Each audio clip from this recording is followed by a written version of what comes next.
Hello and welcome to Amazing Tales from Off and On Connecticut's Beaten Path. I'm Mike Allen, here with another story about historically significant people, places, and events from Connecticut's long and fabled past. Today on Amazing Tales... I hated being Alice of Alice's Restaurant. Yes, she's Alice Brock, the Alice of Alice's Restaurant. And she's my special guest today on Amazing Tales. Does she still hate being that Alice? Well, her life's gone through a fair number of interesting twists and turns, and we're going to take a look at all of them in just a moment. Now stay tuned for She Put the Alice in Alice's Restaurant.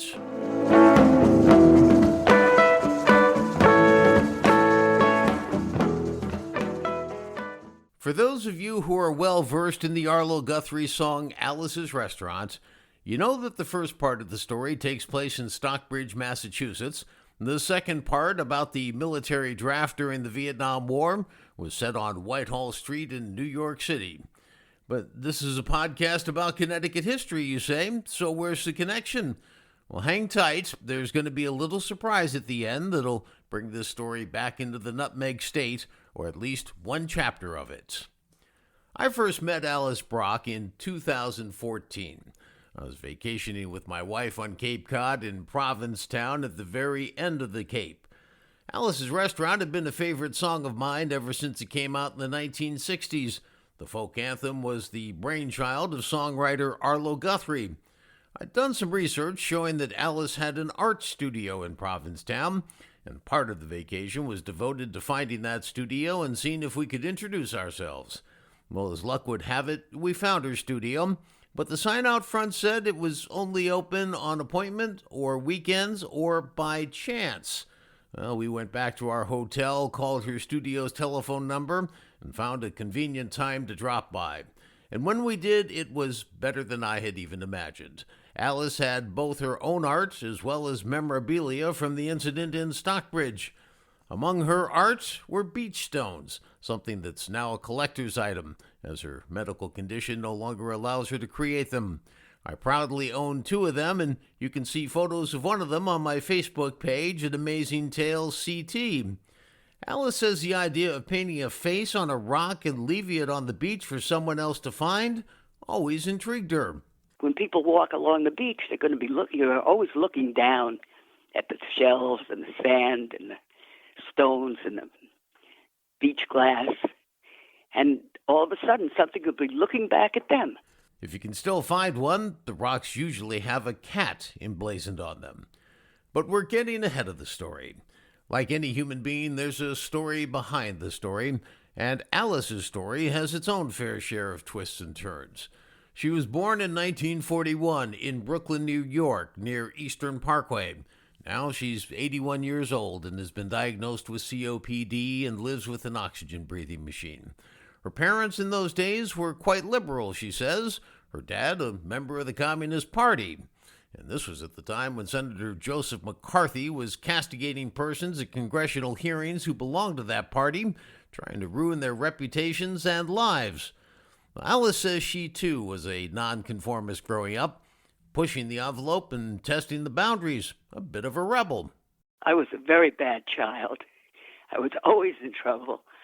It didn't matter that much because the trouble was just kid trouble. Of course, as I got older, I got into worse trouble.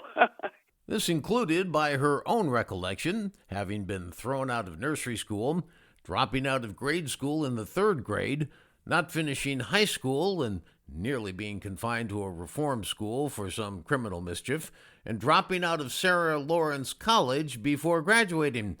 As you may have guessed, she says she didn't like school. And yet along the way, she distinctly recalls two very important moments. One was at a private school that her parents had gotten her enrolled into. The school had demonstrated an appreciation for diversity decades before it became fashionable by bringing in guests who had made a difference. Alice was able to meet a famed member of her beloved Brooklyn Dodgers. I remember shaking hands with Jackie Robinson. Oh, that was a thrill. Yes, that was the Jackie Robinson, the first African-American to break the color barrier and play on a Major League Baseball team.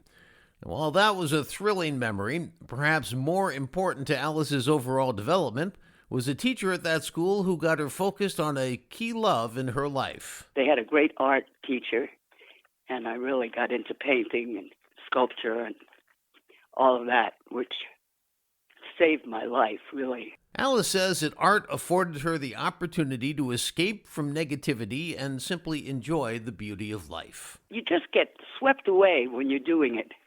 You enter a different world when you're actually drawing or painting.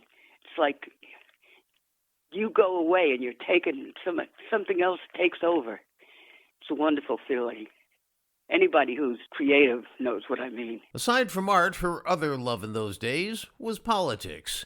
She joined groups that matched her strong liberal leanings, groups like SDS, Students for a Democratic Society, and the NAACP, the Black Lives Matter type of group from those days. In the late 1950s, Alice says that people in her age group who had a belief system like hers and a lifestyle like hers were categorized. I think we were called bohemians. Then we were called beatniks. Then we were called hippies. In those days, the place to hang out in New York City was Greenwich Village in southern Manhattan. That's where the folk singing era was exploding, with emerging talents performing there like Bob Dylan, Joan Baez, Peter, Paul and Mary, and the Clancy Brothers, just to name a very few. Well, Alice hung out there too, and one day spotted her future husband, Ray Brock. I used to hang out at this bar called the Cedar Street Tavern. So I was in there one afternoon, and he was there. There weren't too many people there. And he was, oh God, he was so handsome. And he was carrying a guitar case. But the contents of the guitar case might surprise you. Actually, it didn't have a guitar in it. It had, change of clothes because he was booking a flight to Puerto Rico. He was leaving his wife and kids and taking off. But by the time we went home together, he had canceled that flight. Alice was married to Ray Brock for a relatively short period of time, between 1962 and 1968. But it was during those years that the famous Alice's Restaurant incident occurred in Stockbridge.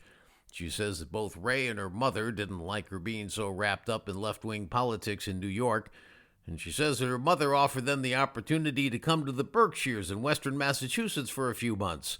The mother was going to Europe, and they could stay at her place and use her car while she was gone. Plus, she got them employment at the same place where she was working, the Stockbridge School. Alice says it was an unaccredited school in those days, at least until her mom forced the issue and got the school its legitimate educational status. Ray, who was an architect and builder by trade, taught something called manly arts, while Alice was assigned to the school library. The library was the place that you sent kids who wouldn't behave in their class. So a lot of being a librarian was like, shush, shush, don't talk, no talking. That was a far cry from today's professional librarians with degrees and certifications. However, Alice was very happy because it brought her close to her third true love, books. In fact, it gave her the opening for her first true commercial undertaking, a small bookstore in the basement of her house. Paperbacks had just come out. So after we left Stockbridge School, I opened a little bookstore. But it was all paperbacks. They were cheap. And there was all kinds of stuff that wasn't textbooks. In fact, it was so successful that a friend of Alice's took it over when she moved on, and eventually he moved the operation to Lenox, Massachusetts. Today, you can visit the bookstore in Lenox. It's still in business. At this point, Alice is still only 19 years old, her husband Ray 12 years older than she was. What would come next is the venerable former church in Great Barrington, Massachusetts. Alice's mom bought them that church, which had been formally deconsecrated as a religious institution. She got them the church as a wedding present. Since Ray was the architect and builder, he set out to fix up the place and turn it into a home. And while the renovation was underway, they were still working at the Stockbridge School. They got to know a lot of the students, and the students identified with them in their counterculture ways. Alice says that many of the students who came to hang out in their converted church did so because it was simply a sign of the times. It was the 60s. So all those kids, they went to college for 1 year or less. And then they came and they lived with us because we had all this space. And it was okay with their parents because we had been teachers. She said some parents gave her $10 a week for food, which didn't really even begin to cover the sheer volume of spaghetti that the mostly male guests consumed. Alice says her mother took notice of the situation and wanted to get Alice out of the predicament of constantly cooking for so many people. My mother didn't like the idea of me sitting home in the church with all these kids around making spaghetti every night. So she said, oh, there's this little restaurant, this little diner for sale in Stockbridge. She said, I could get it for you. And so her mom rented the back room. That was the name of the restaurant that would eventually become the basis for the Arlo Guthrie song, Alice's Restaurant. Alice says she didn't have a clue about running a restaurant at the time. I had been a waitress, but that was it. I loved to cook, but I had no business experience, or I don't know, it was just one of those things that I fell into. Growing up, she says she had a Fanny Farmer cookbook, and she used to make dishes from that. At the back room, she says she made every meal individually with no big vats of pre-prepared food. There were no microwaves, and she baked fresh bread in gas-fired ovens. Well, eventually she grew the business into a successful venture, but it took its own toll. Instead of feeding kids round the clock at her church, she was at the restaurant from 5 a.m. to midnight every day. And that started to put considerable strain on her marriage, as was her suspicions of her husband's extracurricular activities while she was away. One of the students who hung out at the church in those days was Woody Guthrie's son, Arlo. Now, Woody Guthrie, for those of you who aren't aware, was an iconic folk singer in the 1940s and 50s. He wrote the anthem, This Land Is Your Land, among dozens more. Alice says that Arlo graduated from Stockbridge School and then went out to Montana. Arlo went to college. He was maybe there a month. But, he claimed he wanted to study forestry just so he could go in the woods, I guess. But it wasn't, he never intended to be like a park ranger or anything. He was always just a singer. So now it was Thanksgiving Day, 1965, when Alice was cooking a Thanksgiving feast for all of the former guests at her church, when Arlo returned with a friend, Richard Robbins. With all the renovation work being done at the church and all the space that was there had been no rush to remove the debris. There was a lot of building debris. That's what it was, really. It was building debris. It wasn't food garbage or stinky garbage. It was trash. Torn up rugs and odds and ends of wood and stuff like that. Technically, it's called construction and demolition debris. Still, Alice says this is one point that she goes to great lengths to ensure that the official record is clear as a bell when people hear the story. It wasn't like I threw all the food out in the main part of the church and just let it rot there. No, we didn't. And this is where things got interesting. Arlo and Richard volunteered to help out. So when they took out the trash, the dump was closed. But Arlo, who had gone to school up there, knew of a place. It was like a private dump. And so the saga continued. He said, well, I know where we can dump it. And so they dumped all this stuff down like a ravine where there was other garbage. But somebody saw them. Well, that person called the police. For anyone who's familiar with the song, the police chief of Stockbridge, Massachusetts was, as Arlo nicknamed him, Officer Obie. And Officer Obie called Alice. I get this phone call, and it's Officer Obenheim.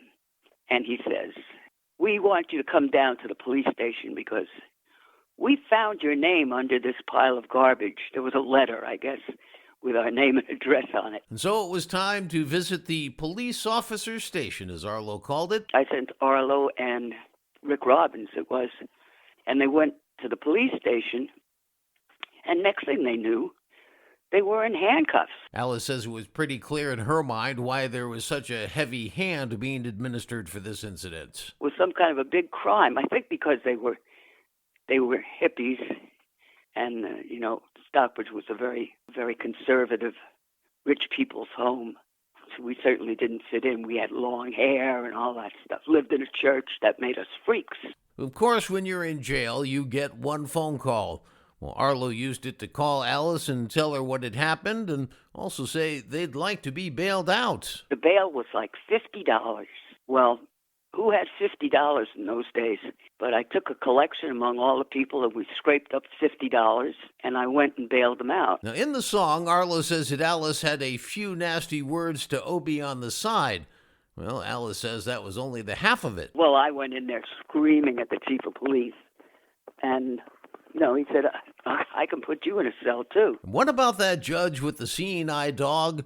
The one who wasn't going to be able to look at the 27 8x10 colored glossy pictures with circles and arrows and a paragraph on the back of each one explaining what each one was to be used as evidence against them? Judge Hannon.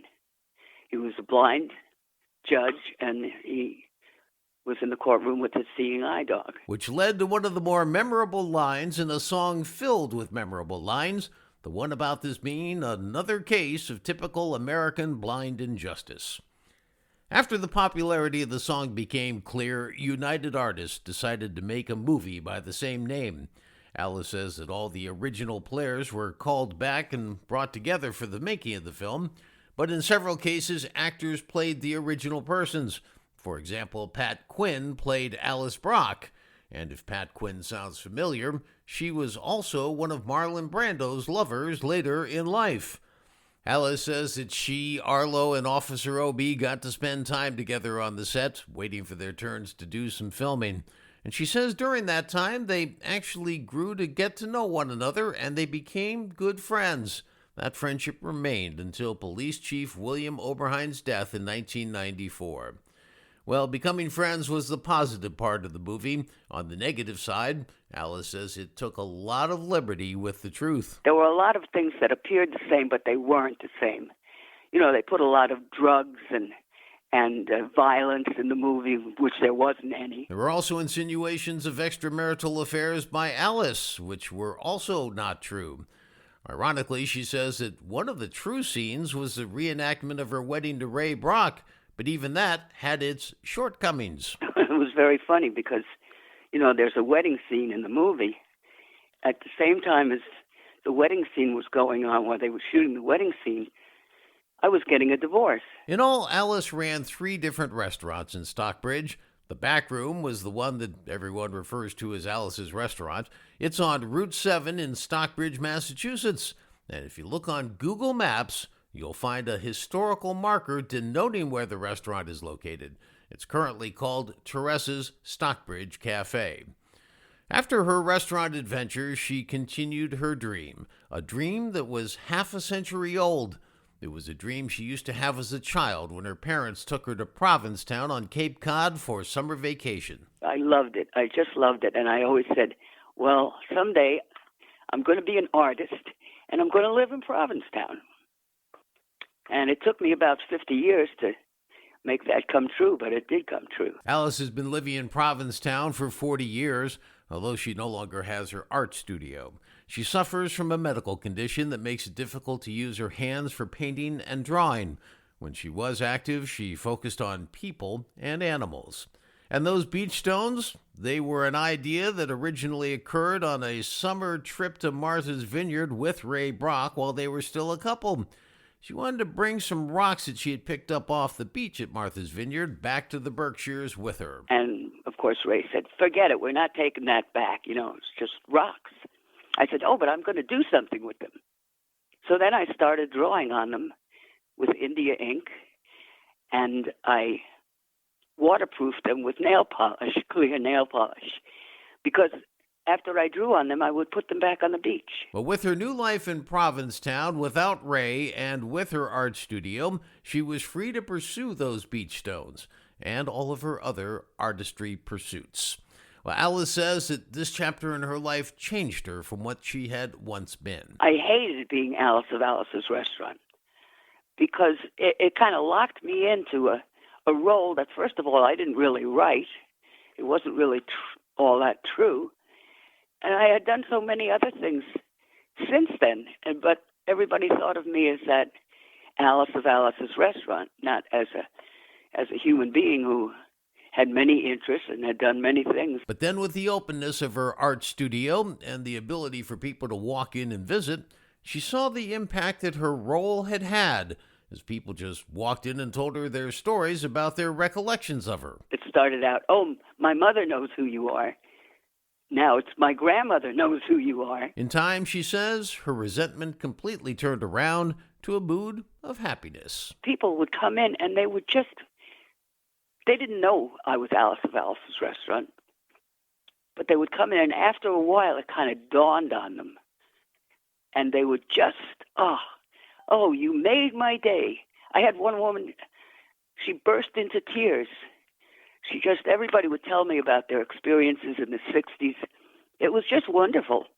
And I said, how the hell can I resent this when all I have to do is say my name and people smile? And yes, I was one of those people. The day in 2014 when my wife and I strolled into Alice's art studio in Provincetown while it was still around. I shared with her my love of the song and the importance it held for me and my family. And this brings me to the little surprise I had promised up front, the way that this truly Massachusetts story comes back to Connecticut in one small way. As I told Alice that day, for 10 years in the 1970s and 80s, I was the news director of radio station WRKI-FM, better known as I-95-FM. We're now in retirement, and after stints in government and corporate, I'm back on air at I-95 doing a show called The Place You Live every Tuesday morning at 8:20 and 8:50, featuring stories about local history.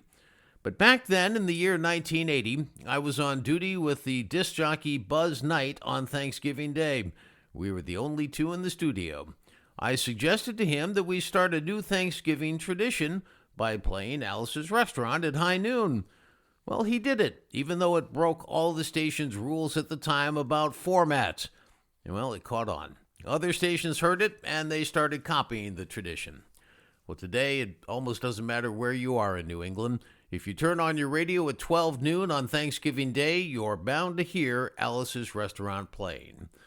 And so, this Connecticut radio station played its role in keeping the wonderful saga of Alice's Restaurant alive for the ages. After I told Alice about I-95's contribution to starting this Thanksgiving tradition, she was gracious enough to record this promotional intro, which the station can now play every Thanksgiving. Hello, everybody. Happy Thanksgiving. This is Alice of Alice's Restaurant, and I want to wish you a happy Thanksgiving. I'm here at I-95. I hope your turkey is delicious and your gravy doesn't have any lumps. And for the record, Alice still hosts a Thanksgiving feast, now in Provincetown due to her inability to travel easily, for the original crew of 8 or 9 individuals who are still alive and who were at the church in Great Barrington for that Thanksgiving Day feast in 1965.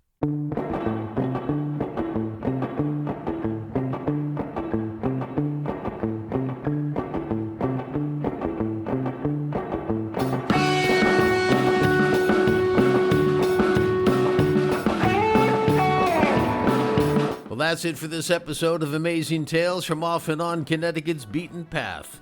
I want to thank my special guest for this episode, Alice Brock, the Alice in Alice's Restaurants. Please follow me on my main podcast website, amazingtalesct.podbean.com. Also, in between episodes, check out my Facebook page at Amazing Tales CT. That's where I place photos supplementing these podcasts. Plus, I'd love to hear from you, and you could always send me an idea of a story you'd like me to look into. If you like what you heard, spread the word with your family and friends. See you next time here on Amazing Tales from Off and On Connecticut's Beaten Path. I'm Mike Allen. Be safe and stay healthy. Amazing Tales from Off and On Connecticut's Beaten Path is a production of True North Associates, LLC.